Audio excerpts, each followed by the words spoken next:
السلام علیکم دوستو، آج کی میری ویڈیو انشاءاللہ بہت انٹرٹینمنٹ والی بھی ہوگی اور سبق آموز بھی ہوگی۔ سب بھائیوں سے درخواست ہے ذرا توجہ سے۔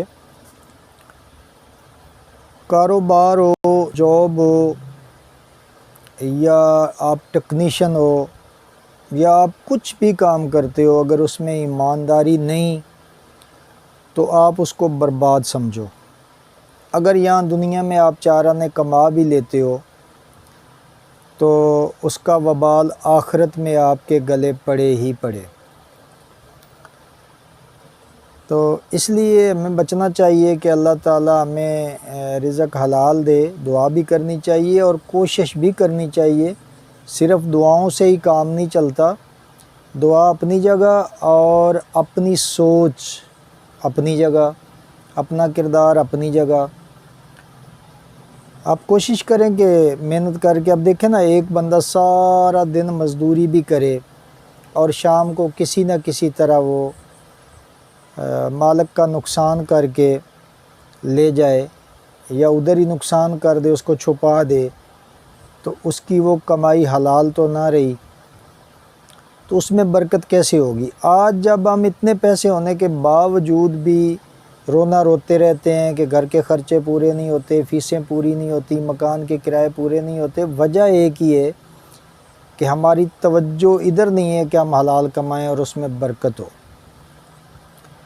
اب دیکھیں، پہلے دور میں اتنے پیسے نہیں ہوتے تھے، پھر بھی لوگ خوشحال زندگی گزارتے تھے، دوپہر کو سکون سے سوتے تھے، آرام کرتے تھے۔ اب دوپہر کا آرام تو ختم ہوا ہی ہوا، رات کی نیندیں بھی اڑ گئی، لیٹ نائٹ تک ہم کام کرتے ہیں، پھر بھی برکت نہیں۔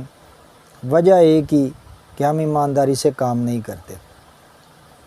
اب یہ دیکھیں، روزے چل رہے ہیں، درزیوں کا سیزن ہے، تو اللہ تعالیٰ سب کو ہدایت دے۔ کچھ درزی بھائی بھی جو بچا ہوا کپڑا واپس نہیں دیتے، ان کو دینا چاہیے۔ یقین کریں، وہ ایک معمولی سا ٹکڑا جو آپ مالک کا رکھ لیتے ہو، جس کے کپڑے ہوتے ہیں، اس کی آپ سے پوچھ ہونی ہے۔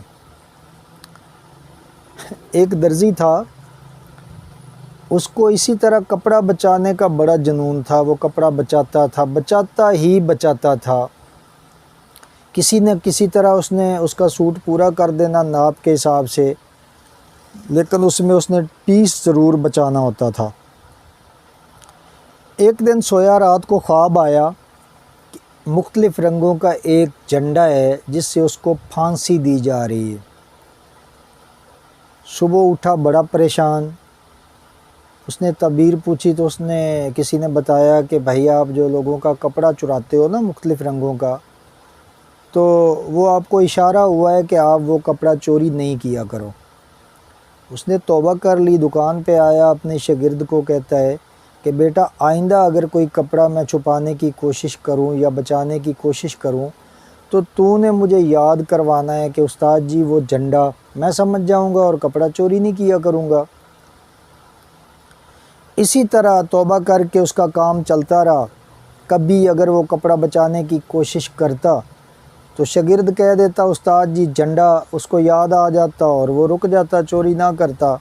اسی طرح کرتے کرتے ایک دن ایک بندہ کوئی امپورٹڈ تھان لے کے آیا اور اپنے بچوں کے کپڑوں کے حوالے سے اس کو کہا کہ سلائی کر دو، ناپ دیے۔ درزی نے وہ کپڑا دیکھا، اس کو بڑا پسند آیا، اس کے وہی پرانی بات دماغ میں آ گئی کہ اس میں سے میں نے اپنا سوٹ بچانا ہی بچانا ہے۔